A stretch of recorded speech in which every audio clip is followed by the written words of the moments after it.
यह पता चलता है कि यह सरकार युवा के आवाज से कितनी घबराई हुई है। अध्यक्ष को मोहरा बना करके ये सरकार युवा का आवाज सदन में नहीं उठे, इसके लिए हमारे जैसे विधायक को आज निलंबित और मार्शल आउट करने का काम किया है। और हेमंत सोरेन जी को जो युवा आज कुर्सी पर बैठाया है, आप देखते रहिएगा यही युवा एक दिन हेमंत सोरेन जी को हाथ पकड़ करके कुर्सी से उतारने का काम करे। नमस्कार, एसटी न्यूज़ देख रहे हैं आप और मैं हूं आपके साथ गौरी रानी। सदन में बीजेपी विधायकों के हंगामे के बीच 3 विधायकों को मार्शल आउट किया जाता है, जिसमें से एक विधायक भानु प्रताप शाही भी हैं। सीधे हम उनसे जुड़ते और जानते हैं आप लोग शून्यकाल की कार्यवाही के दौरान जिस तरीके से हंगामा शुरू होता है, इसी से नाराज होकर भी स्पीकर रविन्द्रनाथ महतो 3 विधायकों को सस्पेंड कर देते हैं। देखिए, अध्यक्ष जी ने गलत किया है। अध्यक्ष जी ने ही नियमन बनाया था कि कार्य स्थगन जो है शून्यकाल के पहले पढ़ा जाएगा और समसामयिक विषय पर, आज के विषय पर हमने कार्य स्थगन लाया था। विषय क्या था? विषय था जेएसएससी का एग्जाम नहीं होने से लाखों युवा सड़क पर है और अनुबंध कर्मी का अस्थायी नहीं होने से लाखों अनुबंध कर्मी जो है वो आज सड़क पर है। ये हम लोगों ने कार्य स्थगन लाने का काम किया था। मैंने यही कहा कि शून्यकाल आपने प्रारंभ कर दिया है, आप शून्यकाल से पहले कार्य स्थगन पढ़ तो दीजिए। कार्य स्थगन पढ़ने के बजाय उन्होंने हमको निलंबित करने का काम किया और मार्शल आउट करने का काम किया। इससे यह पता चलता है कि यह सरकार युवा के आवाज से कितनी घबराई हुई है। अध्यक्ष को मोहरा बना करके ये सरकार युवा का आवाज सदन में नहीं उठे, इसके लिए हमारे जैसे विधायक को आज निलंबित और मार्शल आउट करने का काम किया है। लेकिन हम यही संदेश देंगे हेमंत सोरेन जी को कि आप युवा को आवाज को नहीं दबा पाइएगा। एक भानु प्रताप शाही को आप निलंबित कीजिएगा, 100 भानु प्रताप शाही खड़े हो जाएंगे। 100 भानु प्रताप शाही को निलंबित कीजिएगा, 1 लाख भानु प्रताप शाही खड़े हो जाएंगे। लेकिन युवा का आवाज भारतीय जनता पार्टी का एक एक कार्यकर्ता उठाएगा, लड़ेगा और सड़क से सदन तक हम लड़ेंगे। तो ये उठ रहे हैं कि बीजेपी विधायकों का जो रवैया है सदन में वो सही नहीं है और इसको लेकर आप लोगों को वार्निंग भी दी गई स्पीकर के तरफ से कि आप लोग हंगामा ना करें, बल्कि जो जिस तरीके से सदन के पटल पर रखा जाता है सवाल उस तरीके से रखें। लेकिन आप लोग वेल पर चले जा रहे थे, इस तरीके से मजबूर किए। अभी जो विषय था वो समसामयिक था, ससमय था।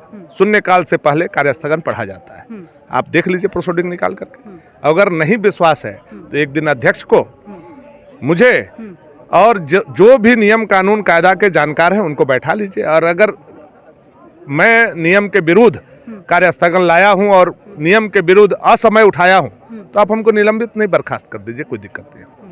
लेकिन अध्यक्ष जी ने खुद नियम बनाया, दुख इस बात का है, और उस नियम का खुद उन्होंने तोड़ने का काम किया। तो अध्यक्ष के ऊपर क्या कार्रवाई हो सकती है, ये अभी सोचने वाली बात है। लेकिन सर, आपको सस्पेंड किया गया है, इसलिए ये सवाल तो बनता है कि जिस तरीके से लोकसभा और राज्यसभा में सांसदों को सस्पेंड किया जा रहा है, यहाँ पर भी इसका असर देखने को मिल रहा है।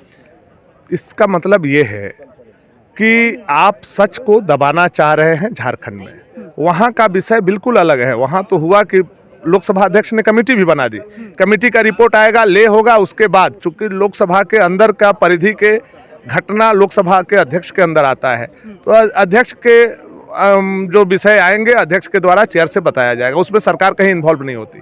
और आप सरकार से जवाब मांग रहे हैं। यहाँ तो सड़क पर लोग हैं और उनकी बात हम सदन में रखना चाहते हैं और नियम के अनुकूल रखना चाहते हैं और उसमें आप हमको निलंबित कर रहे हैं। तो इसका मतलब आपको यह दर्शाता है कि युवा के आवाज से आप बहुत घबराए हुए हैं, विचलित हैं।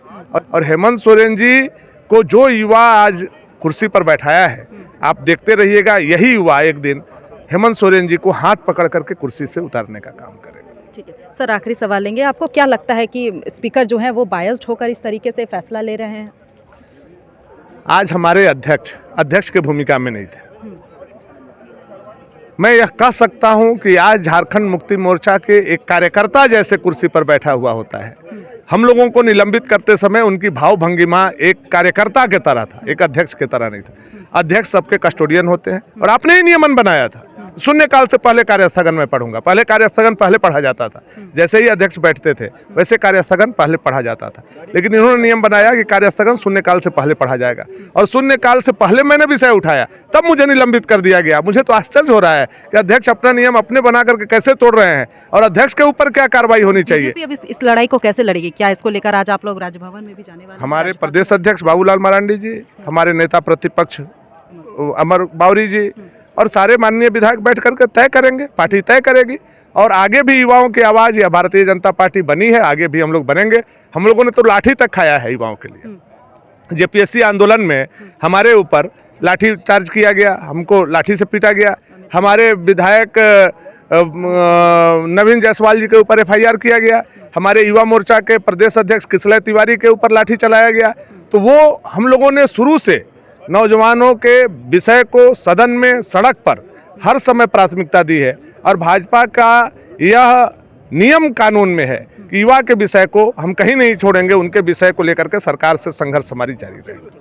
हमारे साथ इस वक्त बात कर रहे थे बीजेपी विधायक भानु प्रताप शाही, जिन्हें आज सदन से मार्शल आउट किया गया है और इसको लेकर ये काफ़ी नाराज़ हैं और सीधे तौर पर ये स्पीकर पर निशाना साध रहे हैं और आरोप लगा रहे हैं कि स्पीकर रविन्द्रनाथ महतो जेएमएम कार्यकर्ता की तरह काम कर रहे हैं। फिलहाल इस खबर में इतना ही। तमाम और खबरों के साथ बने रहने के लिए देखते रहें देश टी न्यूज़।